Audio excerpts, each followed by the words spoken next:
Hey, Steers Chapel, Brother Don Pierson here, and Don Counts, and we're at the church's office. And this is Thursday's devotion, and I want to take you over to Psalms 107. Psalms 107, one of my favorite Psalms. We're going to look at two verses 35 and 36.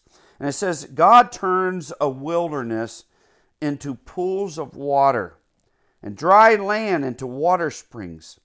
There he makes the hungry dwell, that they may establish a city for a dwelling place. This whole passage is about how God takes a very desolate place and turns it into an oasis, a place where you can be refreshed, where you can be revived, and where you can know Him. Yesterday I dealt with Psalms 23 and shared how God had prepared me and Tennessee Baptist to be able to minister during 911 in the pit of New York. There is a little bitty island in Belize.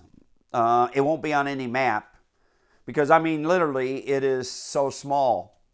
It's probably no more than 50 to 75 yards wide and across. It's almost a perfect circle. It's all sand. It's got about 3 or 4 coconut trees on it, and everything else is sand.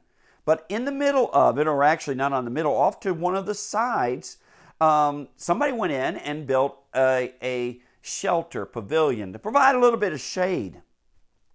When we were in Belize, us and another missionary family paid someone, a little scary, paid someone to give us a ride out to this island. The island is called Gulf Key, G-U-L-F, Gulf Key.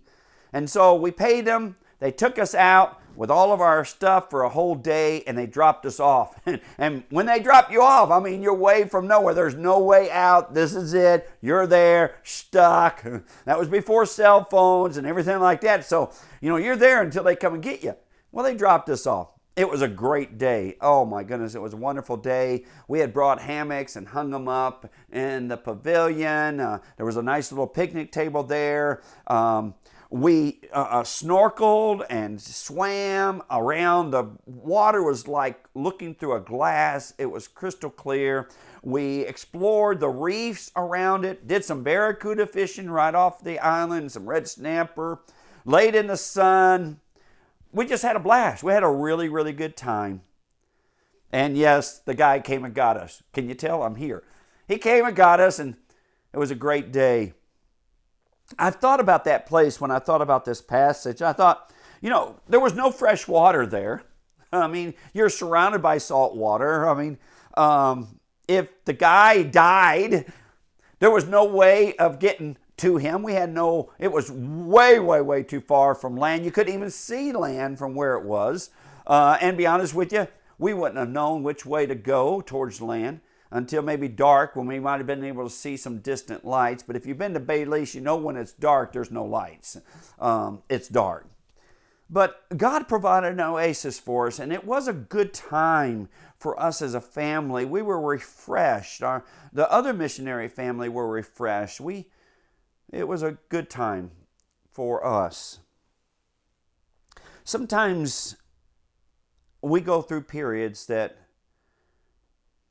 feel like we're in the wilderness, periods that feel like a desert. God promises to do something for His children here in this passage. He's able to take the wilderness and turn it into a pool of water, a desert place, and make it wet, make it thriving, a dry land of water springs. He makes the hungry able to dwell and continue to live. He establishes us as a dwelling place, as a city. He establishes us.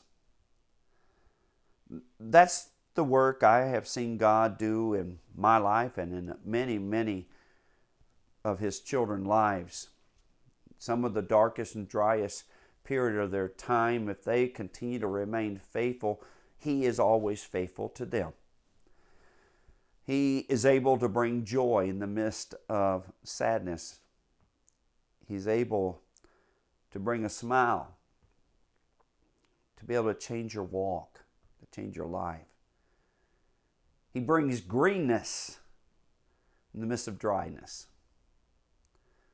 Our God is an incredibly merciful, gracious, giving God. There's no situation in your life that He's not aware of. In those dark days, those dry days, seek Him. He will spring up a well within you that will bring life to you. He has not forgotten you. Love you, Stewart's Chapel.